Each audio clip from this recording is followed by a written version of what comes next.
Hi everyone, welcome back to a new post today. Let's continue one of the most important social issue in Telangana today in our very new post with regard to your TSPSC Group 1 mains examination. So very recently we had celebrated the festival of Bonalu, which is very prominent in South India. That's mainly Telangana and Andhra Pradesh. One of the highlights of this festival is the awe-inspiring Shiva Shaktis and the Potarajus who bring majestic energy to the festivities. In particular, the grace and the simplicity with which the Shiva Shaktis carry the bonum on their heads along with the other symbolic weapons in their hands creates an illusion as if the goddess itself is walking amongst us. The Shiva Shakti refers to an individual endowed with the power of Shiva or Shakti, and the two being a union which is inseparable according to the cosmic forces. This possession of divine spirit and actions carried out by these individuals are collectively called as Sigam. Now, the possession of the divine spirit is an essential part of the Shaivite culture, as it is through these Shiva Shaktis that the spiritual realm of human connects with the super power of Lord Shiva and Shakti. Now, within Telangana, there exists a prominent manifestation of these Shiva Shaktis, including the Joginis, the Mattangis, Shiva Shakti or Shiva Satti, and the Potarajus. So, today we will be speaking about the Jogini.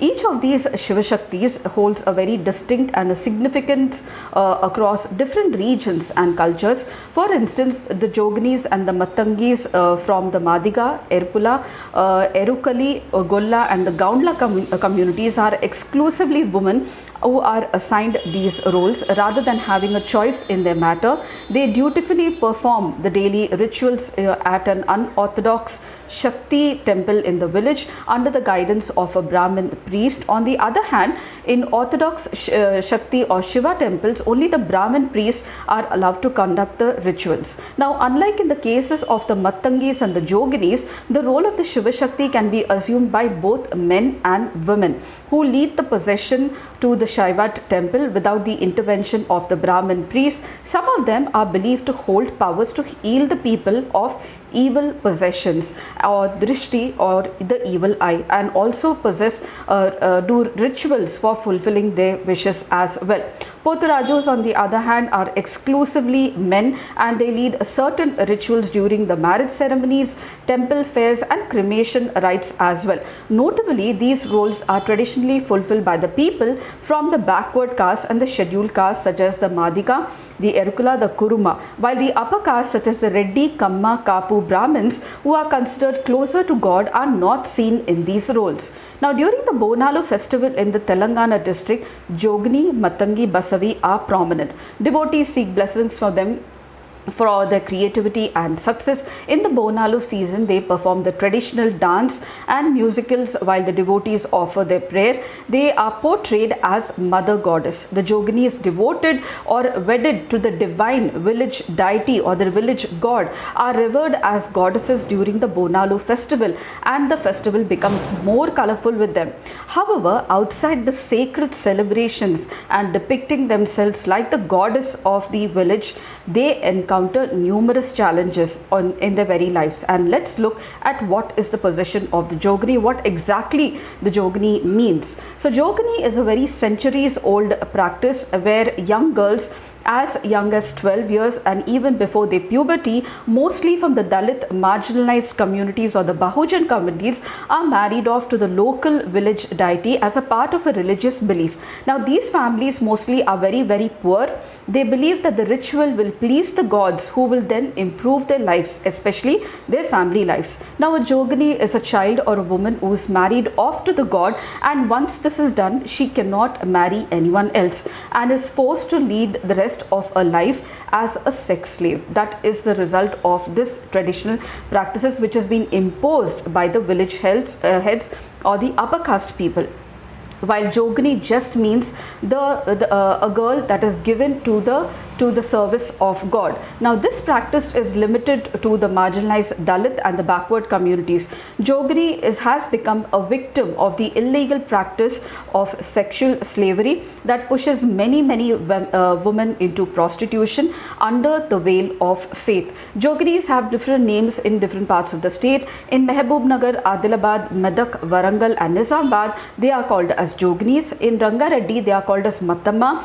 In Karimnagar, they are known as Amma Babai Jogini. So in early days, the primary duty of the Jogini was, who is also considered as a Devadasi, is considered the property of the temple, and she would indulge in cultural activities related to the temple of that very village and towards the deity of that village or the village god, we will say. Now it is a centuries old practice. It is morphed now into a completely different one because of the upper caste atrocities on these girls. The Joginis were obligated to cater to the sexual needs of the temple patrons, the village heads, etc. Now this form saw the woman forced to cater to every man in the village, and this is a very sad part of this. The system can be traced back to the Cholas and the Pandya kingdoms. Now these women dedicated their lives to the deities by singing classical music and performing traditional dance like Kuchipudi, Bharatanatyam during the temple fairs and also the festivities. Similarly, the Joginis were engaged in the Bonalu processions, temple fairs and other auspicious events to convey the Shakti's message to the devotees, and that is why she is seen as an oracle of good news, because she predicts the future. They are also believed to possess some healing abilities, treating illnesses like chickenpox, which people thought were caused because of the anger of the Shakti.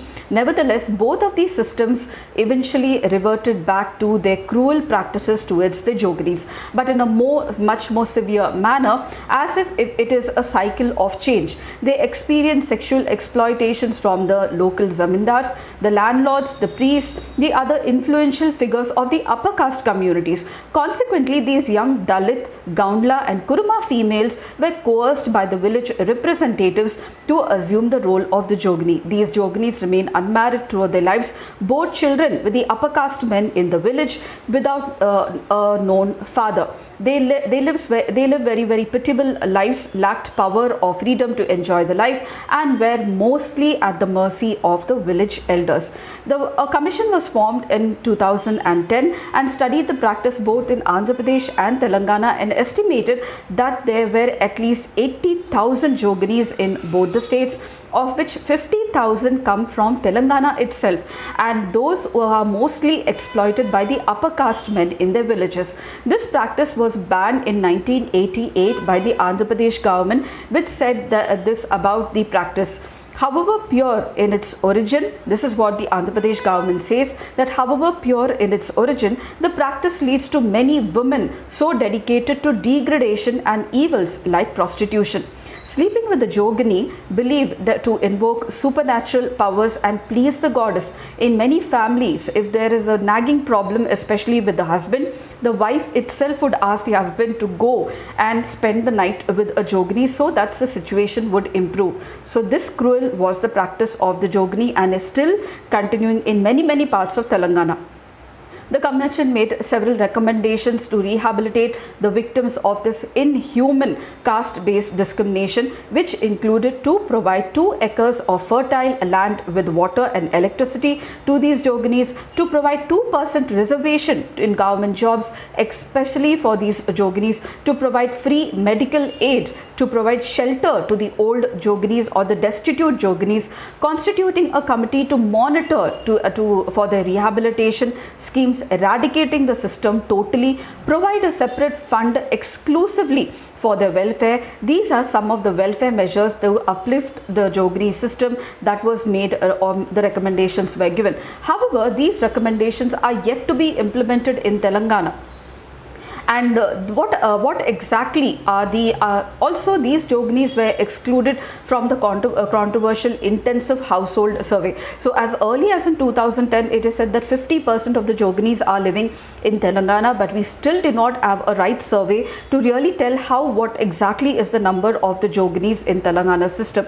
What are the problems faced by these people? So the villages shun them. First of all, they are illiterate, they are economically vulnerable, they are sexually abused. then their daughters usually follow the mother's footsteps. On the other hand, the sons do not recognize the mother itself because of the stigma that is attached around being a Jogini son.